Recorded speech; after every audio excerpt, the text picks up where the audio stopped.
So 10,000 ಕೊಟ್ಟು waste ಮಾಡೋದಕ್ಕಿಂತ ಬಾಣಲಿಲಿ ಮಾಡೋದು ಬೆಸ್ಟು. ನಾನು ಯಾಕೆ ಕಿಲನ್ ತಗೊಂಡೆ ಅಂದರೆ ಕಷ್ಟದಲ್ಲೂ ಸೊ ಒಂದಲ್ಲ ಒಂದು ಟೈಮ್ಗೆ ಗ್ಯಾಸಲ್ಲಿ ಮಾಡ್ಕೊಳ್ಳೋ ಪರಿಸ್ಥಿತಿ ಬಂದೇ ಬರುತ್ತೆ. ಸೊ ಅದು ಗೂಗಲ್ ಮಾಡಿದರೆ ತೋರಿಸುತ್ತೆ ಕ್ಲೇ ಸ್ಟೇಷನ್ ಅಂತ. ಸೊ ಅದರಲ್ಲಿ ನಾನು ಪರ್ಚೇಸ್ ಮಾಡಿದ್ದು. ಬಟ್ ಲೈಫು ಬ್ಯುಸಿಯಾಗಿ ಹೋಗ್ತಿದೆ ನಿಜವಾಗ್ಲೂ. ನಾವು ತಿಂತೀವೋ ಉಣ್ತೀವೋ ಏನು ಮಾಡ್ತೀವೋ ಗೊತ್ತಿಲ್ಲ, ಬಟ್ ಮಲಗಿದ್ರೆ ಆರಾಮಾಗಿ ನಿದ್ದೆ ಬರಬೇಕು. ನನಗೆ ಅನಿಸೋ ಪ್ರಕಾರ ಬಾಣಲಿ ಬೆಸ್ಟ್ ಅನಿಸುತ್ತೆ. ಕಿಲನ್ನು ವೇಸ್ಟು, ಯಾಕಂದರೆ ಅದರೊಳಗೆ ಈ ಥರದ ಪೆಂಡೆಂಟು ಏನಿಲ್ಲ ಅಂದರೆ ಒಂದು 6, 7, 8 ಹಿಡಿಬೋದಷ್ಟೇ. ಅದ್ರ ಮೇಲೆ ಇನ್ನೊಂದು ಹಿಡಿಯಲ್ಲ. ಜೀವನ ಎಲ್ಲ ಬರೀ ರೋಡ್ ಮೇಲೆ ಕಳೆದೋಗ್ತೈತೆ ಅರ್ಧ. ಬರೀ ಓಡಾಟ. ಇಷ್ಟು ಐಟಮ್ಸು ಬೇಯಿಸ್ತೆ ಬಾಣಲಿಲಾಗಿರೋದಕ್ಕೆ. ಅದೇ ಕಿಲ್ನಾಗಿದ್ದರೆ ಕಿಲ್ಲನಲ್ಲಿ ಜಾಸ್ತಿ ಬೇಯಿಸೋಕ್ಕಾಗಲ್ಲ. ಆಮೇಲೆ ಒಡೆದೋಗುತ್ತೆ, ಹೆಂಗೂ ಒಡೆದೋಗುತ್ತೆ ಬಾಣಲಿಗೂ. ಸೊ ನನಗೆ ಅನಿಸೋ ಪ್ರಕಾರ ಬಾಣಲಿ ಬೆಸ್ಟ್ ಅನಿಸುತ್ತೆ. ಕಿಲನ್ನು ವೇಸ್ಟು, ಯಾಕಂದರೆ ಅದರೊಳಗೆ ಈ ಥರದ ಪೆಂಡೆಂಟು ಏನಿಲ್ಲ ಅಂದರೆ ಒಂದು 6, 7, 8 ಹಿಡಿಬೋದಷ್ಟೇ. ಅದ್ರ ಮೇಲೆ ಇನ್ನೊಂದು ಹಿಡಿಯಲ್ಲ. ಸೊ 8 ಇದನ್ನು ಹಾಕೋ ಬದಲು ಒಂದು ಬಾಣಲಿಗೆ ಎಷ್ಟೆಲ್ಲ ಐಟಮ್ಸ್ ಹಾಕ್ಬೋದು. ಆಮೇಲೆ ನ್ಯಾಚುರಲ್ಲಾಗಿ ಬೇಯುತ್ತೆ, ಯಾವುದೇ ಗ್ಯಾಸು ಏನು ಬೇಕಾಗಿಲ್ಲ ಬಾಣಲಿಲಿ ಹಾಕೋದ್ರಿಂದ. ಸೊ ಇಲ್ಲಿ ಗ್ಯಾಸ್ಗೆ ಕಿಲನ್ಗೆ ಇಟ್ಟರೆ ಗ್ಯಾಸು ಅವಶ್ಯಕತೆ ಇದ್ದೇ ಇರುತ್ತೆ. 3 ಅವರ್ ಮಾಡಿದ್ರು ಒಡೆದೋಯ್ತು ಈ ಥರ ಆಯಿತು ಅಂದರೆ ವೇಸ್ಟೇ ಅದು. ಸೊ ಅದಕ್ಕೋಸ್ಕರ ಗ್ಯಾಸ್ ಉಳಿತಾಯ ಮಾಡಬೇಕು ಅಂದರೆ ಬಾಣಲಿಲಿ ಹಾಕೊಳ್ಳೋದೇ ಬೆಸ್ಟ್. ಆ್ಯಕ್ಚುಲಿ ಕಿಲನ್ದು ನಾನು ಪ್ರೈಸ್ ಹೇಳಿಲ್ಲ.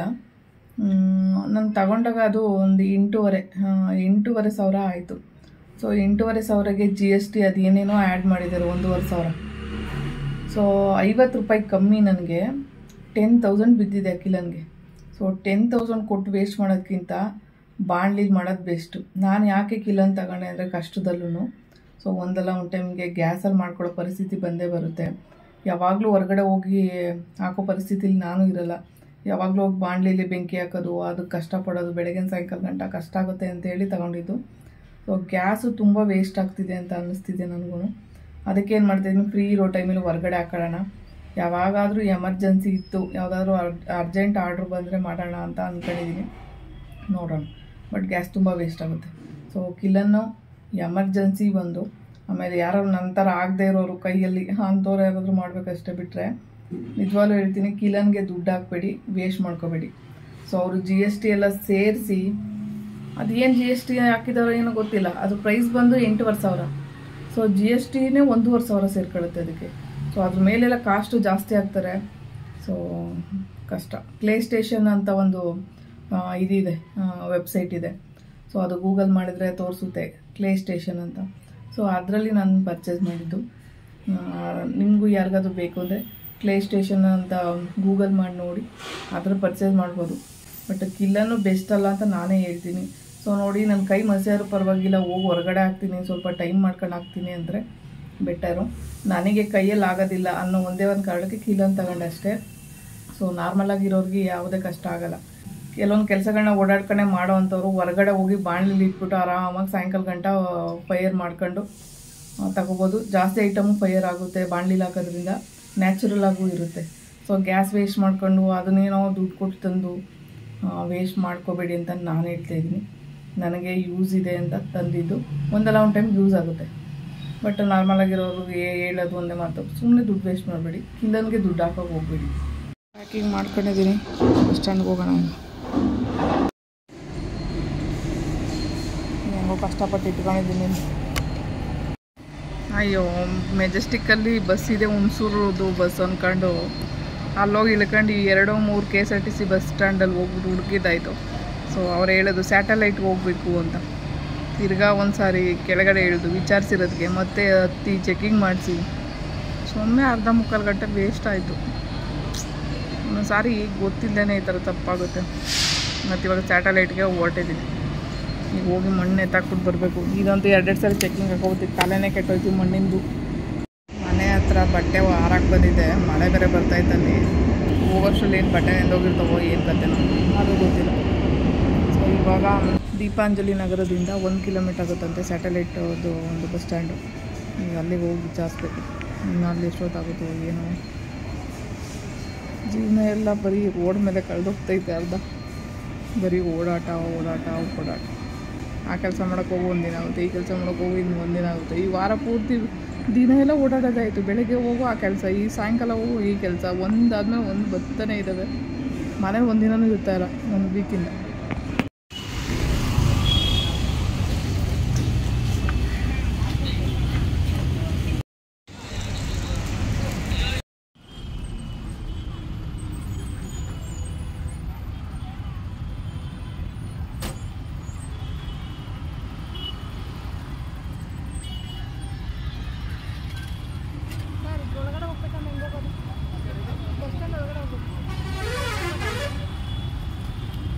ಬರೋಕ್ಕಾಗುತ್ತಾ?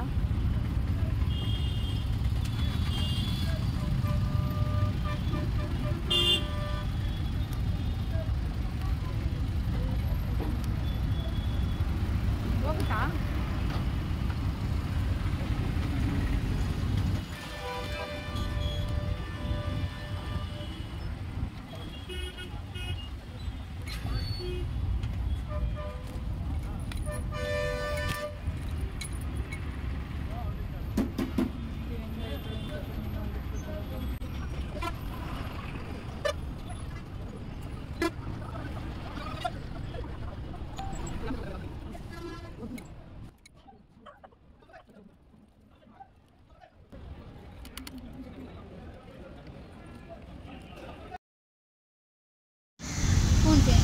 ಹಾಂ, ಫೋನ್ಪೇ ನಂಬರ್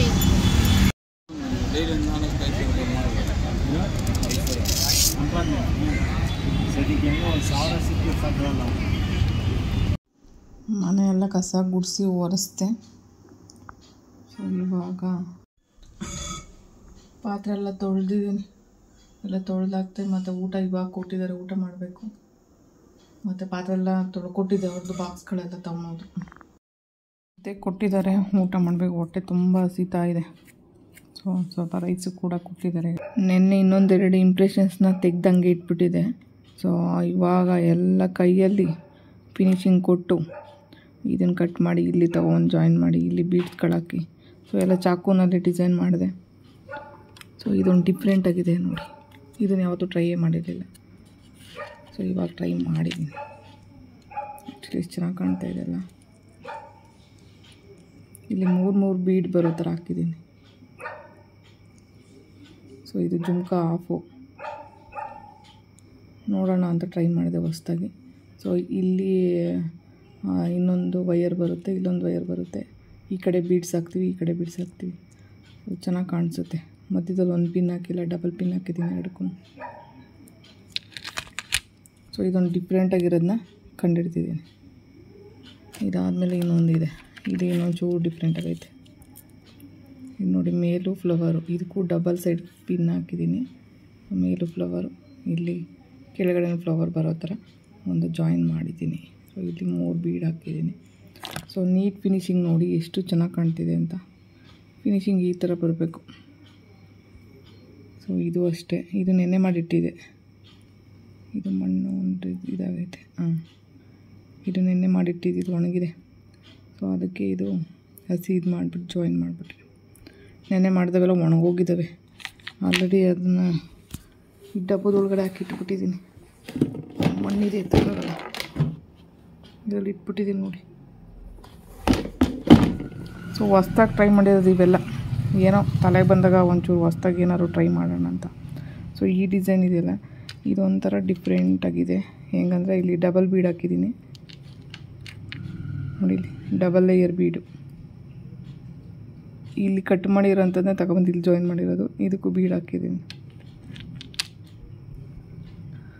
ಇವತ್ತಿನ ವೀಡಿಯೋ ಇಷ್ಟೇ. ಓಡಾಡ್ಕೊಂಡು ಬಂದು ಸಾಕಾಗಿ ಎಷ್ಟು ಕೆಲಸ ಅಂದರೆ ಕೆಲಸ ಅಷ್ಟೆಲ್ಲ ಮಾಡ್ತಾಯಿದ್ದೀನಿ. ಈ ಕಿಟಕಿ ಹಾಕೋಕೆ ಒಂದು ಕಷ್ಟ, ಯಾಕಂದರೆ ವೈಫೈದು ಮೇಲೆ ವಯರ್ ಬಂದಿದೆ.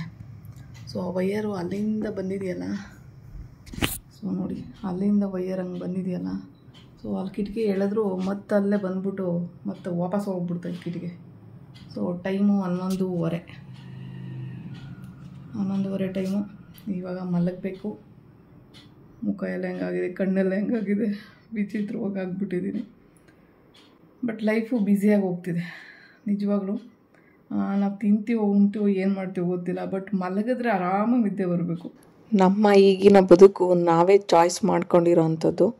ಸೊ ಏನಾದ್ರೂ ಮುಂದೆ ತಗೊಂಡು ಹೋಗ್ತಾನೆ ಇರಬೇಕು. ಸೊ ಏನಾಗಲಿ ಮುಂದೆ ಸಾಗುನಿ ಅಂತ ಲೈಫ್ನ ಎಷ್ಟು ಬರುತ್ತೆ, ನಮ್ಮ ಪಾಲಿಗೆ ಏನು ಬರುತ್ತೆ ಅದನ್ನು ತಗೊಂಡು ಸಾಕ್ತಾನೆ ಇರೋಣ. ಸೊ ಒಂದು ಗುರಿ ಅಂತ ಮುಟ್ತೀವಿ ಅಂತ ನಂಬಿಕೆ ನಮ್ಮಲ್ಲಿರಬೇಕು. ನನ್ನ ಈ ವಿಡಿಯೋ ಇಷ್ಟ ಆಗಿದರೆ ಒಂದು ಲೈಕ್ ಕೊಡಿ, ಮತ್ತು ನಿಮ್ಮ ಲೈಕು ಶೇರು ಕಮೆಂಟ್ಗಳು ಕೂಡ ನನಗೆ ಮೋಟಿವೇಶ್ನಲ್ ಆಗಿರುತ್ತೆ. ಸೊ ಆದಷ್ಟು ಒಂದು ಲೈಕು ಮತ್ತು ಕಮೆಂಟ್ಸು ಇದನ್ನೆಲ್ಲ ಅವಾಗ ಆಗ್ತಾಯಿರಿ, ನನಗೆ ಮೋಟಿವೇಟ್ ಆಗಿ ನನಗಿನ್ನೂ ಒಂದು ಒಳ್ಳೊಳ್ಳೆ ವೀಡಿಯೋಗಳನ್ನ ಮಾಡೋದಕ್ಕೆ ತುಂಬಾ ಇಷ್ಟ ಆಗುತ್ತೆ. ಲೈಫಲ್ಲಿ ಯಾವತ್ತೂ ಬ್ಯುಸಿಯಾಗಿರಿ. ಸೊ ಎಷ್ಟು ಬ್ಯುಸಿಯಾಗಿರಬೇಕು ಅಂದರೆ ಬೇರೆಯವ್ರ ಬಗ್ಗೆ ಒಂದು ಥಾಟ್ ಯೋಚನೆ ಮಾಡೋಷ್ಟು ನಮಗೆ ಪುರ್ಸೋತಿರಬಾರ್ದು. ಸೊ ಅಷ್ಟು ಬ್ಯುಸಿಯಾಗಿದ್ದರೆ ನಮ್ಮ ಲೈಫು ಚೆನ್ನಾಗಿ ಹೋಗ್ತಾ ಇರುತ್ತೆ.